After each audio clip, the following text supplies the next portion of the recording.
우리 헤세드 청년부 예배에 나오신 모든 여러분들을 주님의 이름으로 축복하고 환영합니다.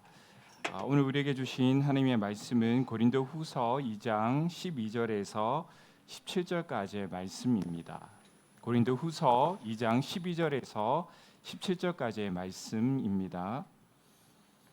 우리 한 절씩 교독하겠습니다. 내가 그리스도의 복음을 위하여 드로아의 이름에 주 안에서 문이 내게 열렸으되 내가 내 형제 디도를 만나지 못함으로 내 심령이 편하지 못하여 그들을 작별하고 마게도냐로 갔노라. 항상 우리를 그리스도 안에서 이기게 하시고 우리로 말미암아 각 처에서 그리스도를 아는 냄새를 나타내시는 하나님께 감사하노라. 우리는 구원받은 자들에게나 자들에게나 망하는 자들에게나 하나님 앞에서 그리스도의 향기니 이 사람에게는 사망으로부터 사망이 이르는 냄새요 저 사람에게는 생명으로부터 생명이 이르는 냄새라. 누가 이 일을 감당하리요? 우리는 수많은 사람들처럼 하나님의 말씀을 혼잡하게 하지 아니하고 곧 순전함으로 하나님께 받은 것 같이 하나님 앞에서와 그리스도 안에서 말하노라. 아멘. 오늘은 고린도후서 2장 12절에서 17절까지의 말씀을 본문으로 계획대로 이루어지는 것이 하나도 없는 삶이라는 제목으로 말씀의 은혜를 받고자 합니다. 계획대로 되는 것이 하나도 없는 삶하고 은혜를 받기를 원합니다 하니까 제가 말하면서 약간 모순이 느껴져서 제가 잠깐 웃었습니다. 그리고 우리 물 있잖아요. 이렇게 하면 제가 마시지를 못해요. 그래서 이렇게 해서 먹고 이렇게 놔두기가 힘들지 않나, 그렇잖아요. 그래서 의자라도 하나 놔두시면 감사하겠습니다. 그래요. 2019년도에 아카데미 작품상, 감독상, 각본상, 국제 장편 영화상을 받은 영화가 있어요. 혹시 기억하시나요? 그래요, 맞아요. 기생충이에요. 근데 왠지 나한테 욕을 한 것 같은 느낌이 뭐지? 그건 분명히 아닐 텐데. 감사합니다.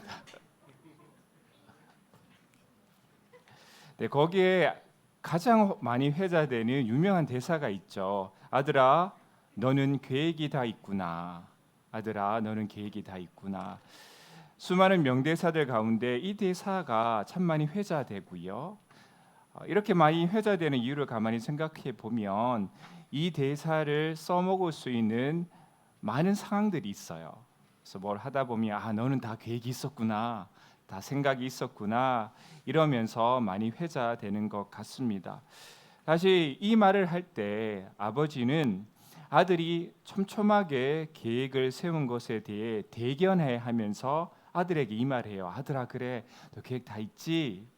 그런데 영화가 진행되면 진행될수록 계획대로 되는 것이 하나도 없는 삶에 대한 무력함이 조금씩 보입니다.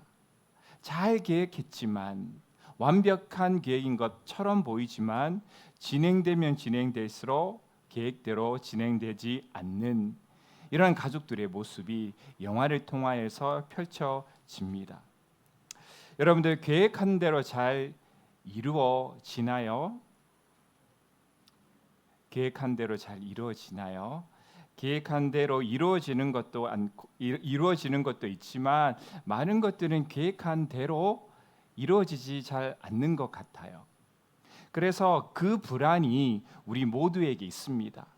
계획은 하지만 이것이 내가 계획한 대로 이루어질까 하는 불안이 우리 마음속에 있습니다. 여러분들 두려움과 불안의 차이점을 혹시 아세요? 두려움과 불안. 우리는 사실 이 두 단어를 동일한 의미로 사용하는 것 같아요. 두려워하지 마라, 불안해하지 마라. 제가 이렇게 찾아보니까 사실은 제가 공부를 할 때, 기독교 상담학을 할 때 교수님이 두려움과 불안에 대해서 차이점을 설명해 주셨어요. 제가 그거 들으면서 정말 그렇지 라고 생각했는데 지금 벌써 몇 년이 지나니까 다 잊어버린 거예요. 다시 찾아봤는데 여러분들 영어를 사용하는 것에 대해서 용서를 구합니다. 두려움과 불안은 이렇게 다르다고요. Fear is an emotional reaction to a specific real danger. 그러니까 두려움은요, 어떤 구체적이고 진짜 위기, 진짜 위험에 대한 감정적인 반응이래요. 그러니까 진짜 내 앞에 위험이 있는 거예요. 거기에 대해서 내 마음이 반응하는 거예요. 그러면 불안은 뭘까요? anxiety는 달라요. 구체적인 대상이 없는데 내가 두려움을 느끼는 거예요. 예를 들면 우리가 길거리를 뚜벅뚜벅 걸어가는데 강도가 나타났어요. 그리고 우리 머리에 총을 겨누면서 돈 내놔 하면 두려움을 느끼는 거예요. 우리 눈앞에 진짜 강도가 나타났기 때문이에요. 두려움이 들면 심장이 빨리 뛰고 땀이 나요. 근데 그 리액션은 우리가 위기 상황에 잘 벗어날 수 있게끔 육체가 도와주는 거라고 합니다. 그런데 불안은요, 우리가 평온한 거리를 걷고 있어요. 강도도 없어요. 평안한 거리를 걷고 있는데 내 마음에 불현듯 두려움이 찾아오는 거예요. 이게 바로 불안이에요. 어떤 구체적인 대상이 없는데 내가 두려움을 느끼는 거예요. 이게 바로 두려움과 불안의 차이점입니다. 여러분들 계획 그 자체가 결과에 대한 불안을 필연적으로 주는데, 제가 우리들이 말씀을 따라 사는 삶을 살아갈 때 무엇이 문제일까 곰곰이 한번 생각해 보았어요. 제가 사실은 우리 문정권 형제님이 7월 1일 날 이제 돌아가셨죠. 그리고 나서 7월 5일 날 사실은 실종 신고가 되어서 경찰에게 연락이 왔어요. 그리고 나서 가족들에게 알려졌고 이번 주 목요일 날 사실 빈소를 차리지 않고 입관을 하고 바로 발인을 하고 그리고 화장을 했습니다. 사실 그 장례 예배를 집도하는 것이 다른 어떤 장례보다 힘들었어요. 첫 번째는 가족들이 믿지 않았어요. 교회를 다니지 않는 가정이었어요. 두 번째는 정훈 형제님이 가족들의 입장에서 볼 때는 안타까운 죽음이잖아요. 그래서 그 자리에 들어갔을 때 유가족들의 강한 슬픔이 느껴졌어요. 세 번째는 제 안에 있는 불확신 때문이에요. 뭐냐면 정근 형제님이 참 우리들이 볼 때도 신실하게 하나님을 섬겼어요. 그런데 우리들이 볼 때 사실은 일반적으로 볼 때 정근 형제님이 잘 죽은 것은 아니잖아요. 아름다운 모습으로 소천한 것은 아니잖아요. 비교적 어린 나이에 심정지가 와서 돌아가셨고 그리고 5일 동안 가족들이 모른 채 그 기간을 보냈습니다. 이런 상을 겪으면요, 많은 사람들이 그렇게 생각할 것 같았어요. 하나님 믿음대로 사는 사람의 최후가 그렇다면 말씀대로 살아가는 삶이 과연 무슨 의미가 있을까? 말씀대로 살아가 봐야 축복을 받지 못한다면, 하나님께 주시는 은혜를 받지 못한다면, 열심히 말씀대로 살아가기 위해서 내가 오늘 하루를 기도로 시작하고 큐티로 생각하고 어떻게 해서든 예배를 지키면서 살아가는 이 바둥거리는 삶의 결과가 이렇다면 누구에게 너 믿음 생활 잘 해야지만 하나님께 주시는 은혜와 축복을 누릴 수 있다 말할 수 있겠어요? 거기에 대한 확신이 제 안에 없는 거예요. 자신 있게 이렇습니다라고 말씀을 선포하기가 두려운 거예요. 여러분들, 하나님의 말씀대로 살면 삶의 축복이 보장될까요? 이 불안은요, 하나님 말씀대로 살아도 우리의 삶이 어떻게 펼쳐진지 모른다는 이 불안은 말씀대로 살아가는 삶에 대한 가장 큰 영적인 대적입니다. 어차피 말씀대로 살아도 그냥 말씀을 꼭 지키지 않은 삶을 살아가도 어떤 사람은 축복을 받고 성공을 하고 말씀대로 살아가도 성공하지 못하는 사람들이 우리 눈앞에 보이기 때문이에요. 그래서 우리는 말씀대로 꼭 살아가야 돼. 하나님께 주시는 말씀대로 그 은혜대로 살아가야 돼 할 때 그 결단을 무너뜨리는 가장 큰 대적이 그것입니다. 하나님 말씀대로 살아가도 우리의 삶이 축복과 성공을 이룰 수 있을까? 그 불확실성 속에서 하나님 말씀대로 살아가는 삶에 온 힘을 기울이지 못하는 경우가 참 많이 있기 때문입니다. 오늘 말씀을 통하여서 이런 불안함 속에서 어떻게 하면 말씀대로 믿음대로 우리가 전심을 다하여 살아갈 수 있을까?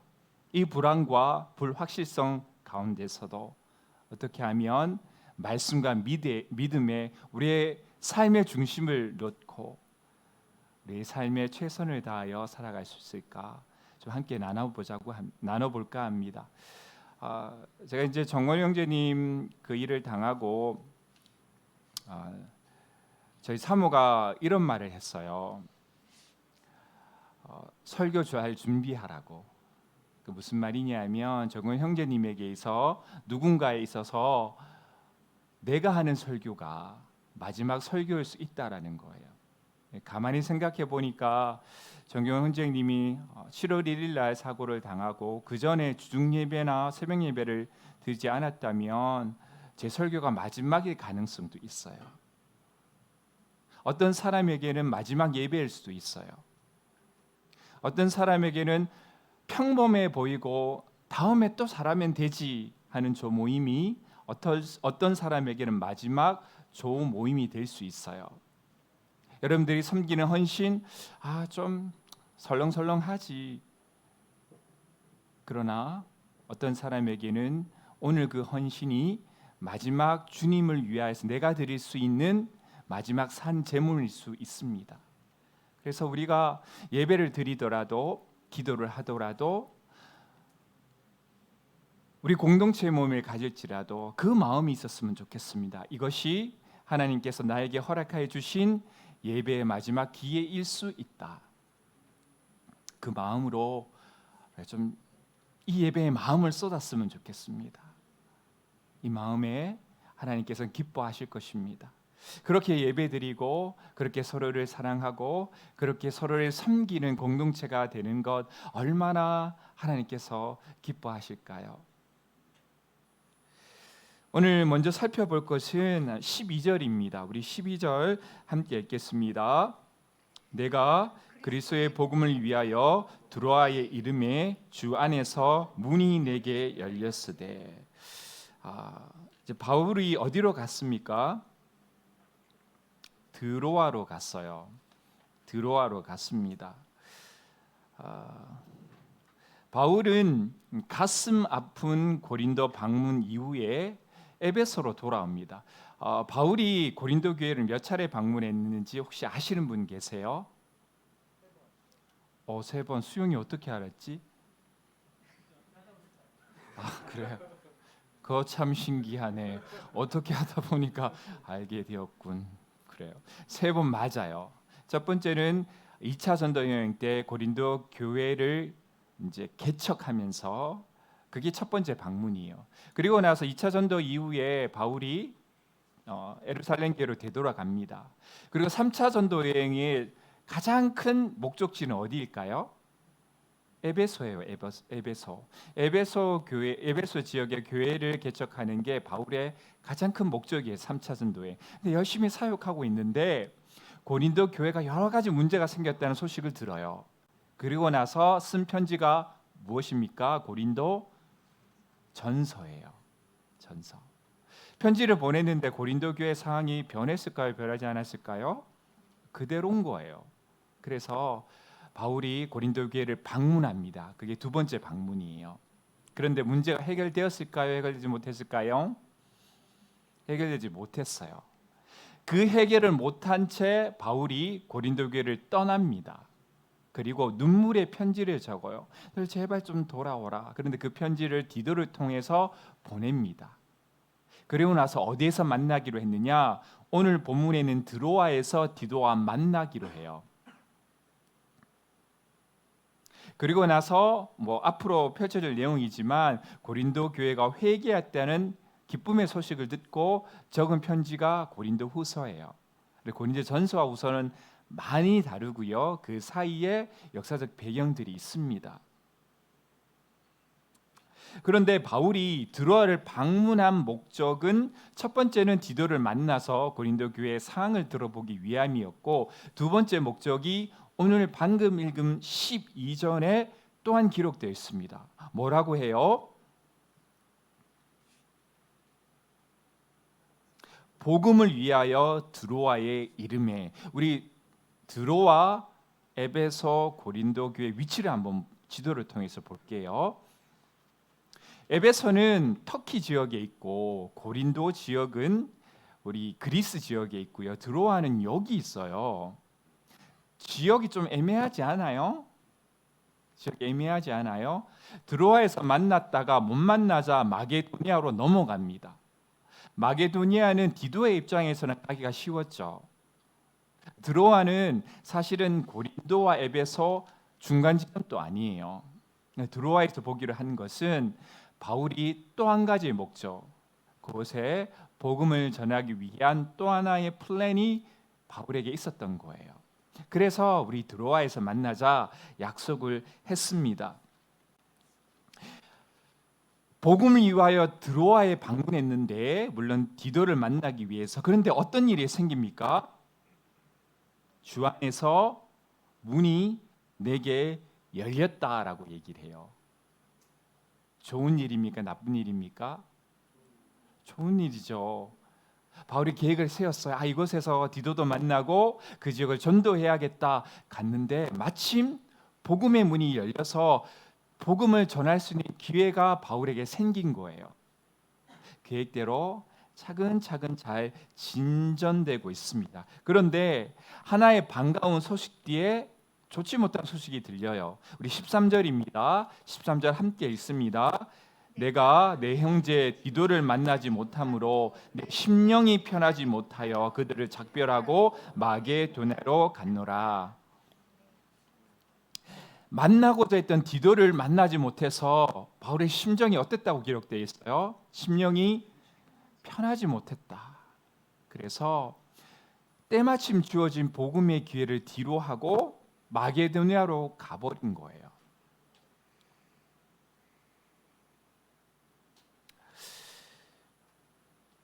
이때 그의 마음이 심령이 편하지 못하여라고 말합니다. 저는 이 단어를 불안이라고 표현하고 싶어요. 바울은 불안했습니다. 왜 두려움이 아니라 불안이었을까요? 막연한 두려움이 그에게 생겼기 때문이에요. 뭐냐면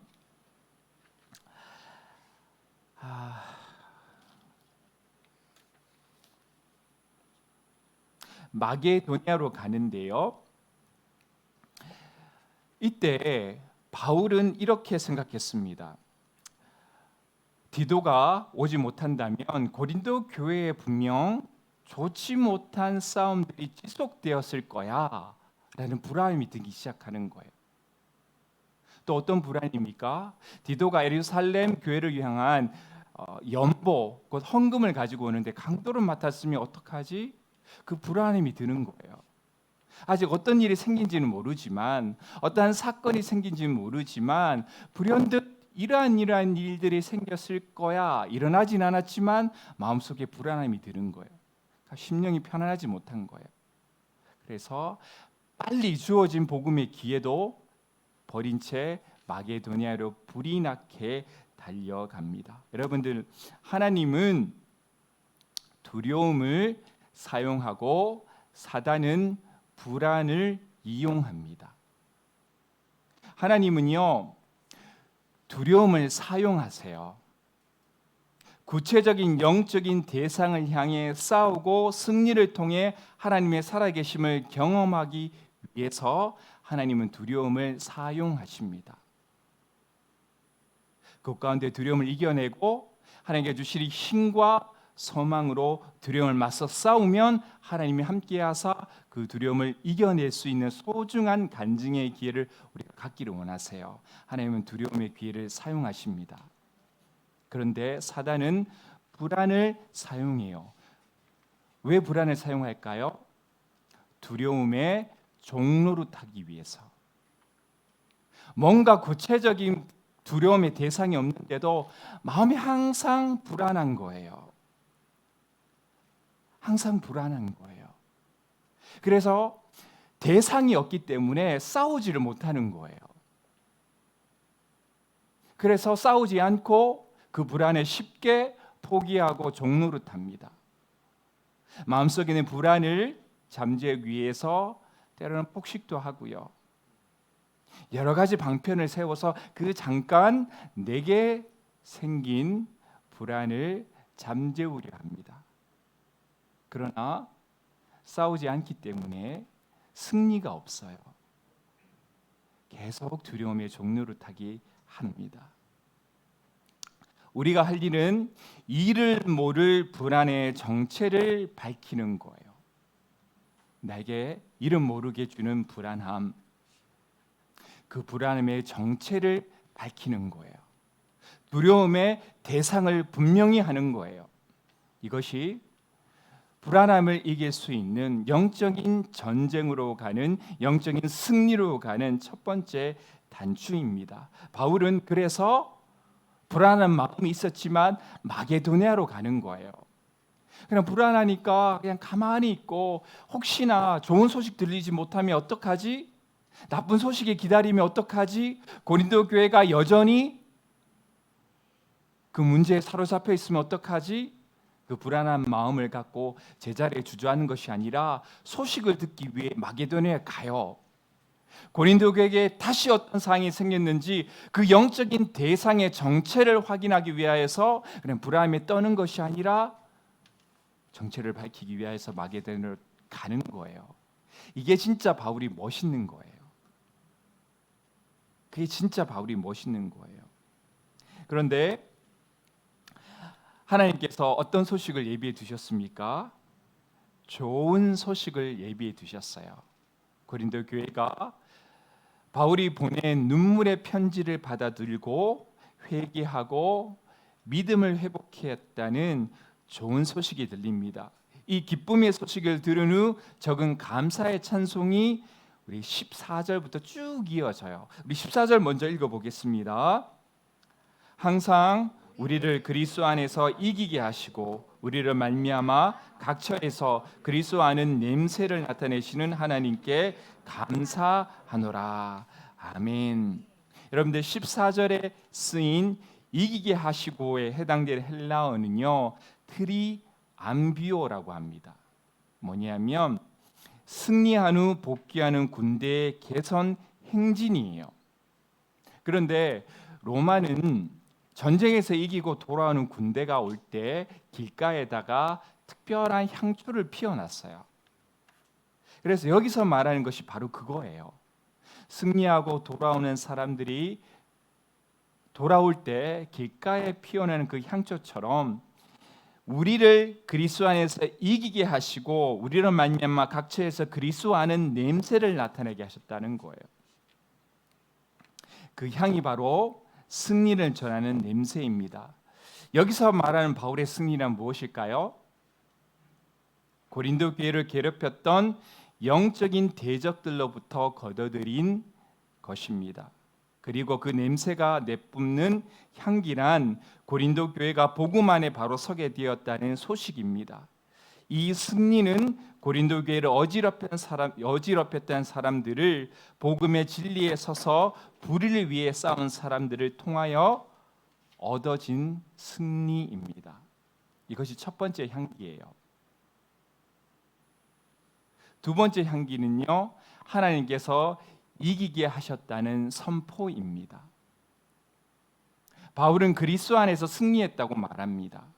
하나님께서 복음의 진리를 위해 싸우는 성도들을 이기게 하신다는 약속의 선포는요, 믿음의 전투를 싸우는 사람들에게 무엇을 줄까요? 무엇을 줄까요? 희망을 주고 용기를 줍니다. 하나님께서 이기게 하신다. 오늘 본문을 읽으면서 제가 드는 질문 하나가 있습니다. 왜 하나님은 드로아에서 복음을 중단하게 하시고 굳이 마게도냐에서 디도를 만나게 하셨을까 하는 거예요.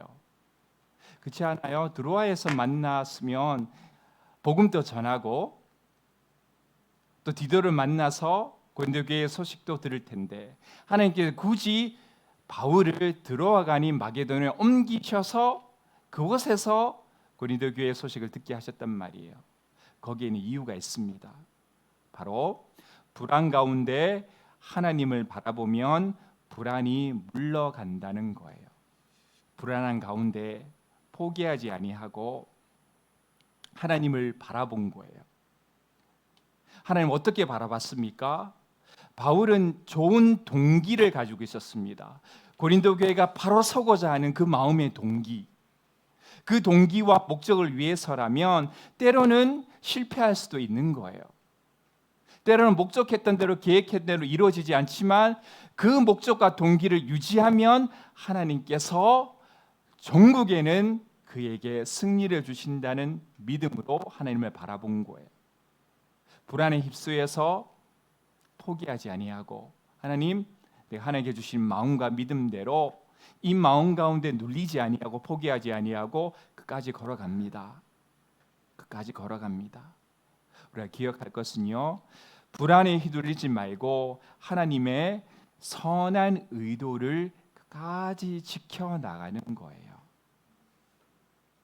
오늘 이 예배를 향한 여러분들이 결단한 것을 향한 하나님의 선한 의도를 때로는 계획한 대로 이루어지지 않을지라도 때로는 목표한 대로 무엇이 성취되지 않을지라도 그 선한 의도와 목적 가운데 계속 머무는 거예요.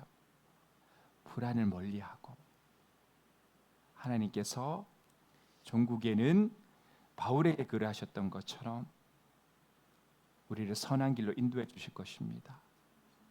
당장에 내 안에 주어지는 내 손에 쥐는 이익이 아닐지라도 저는 그 열매가 어떻게 전해지고 어떻게 세상 가운데 뿌리 내릴지는 아무도 몰라요.